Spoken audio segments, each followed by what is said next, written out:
চকলেটটা হাতে দাও। কে খাবে? দাদা খাবে রে। দাদা ওটা দে, ওর হাতে ওটা দে। এই দে। টেস্ট পাইনি এখনো। হ্যাঁ এবার পেয়েছে।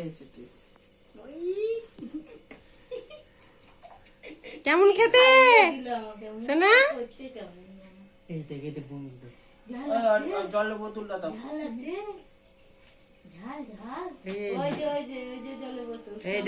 এই যে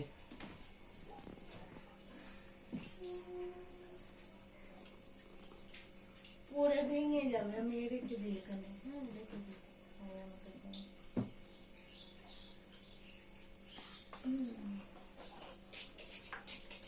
অল্প অল্প অল্প অল্প অল্প অল্প অল্প মা অল্প। খেয়ে নে তাতে খেয়ে কে গায় গে গায় গে গায়।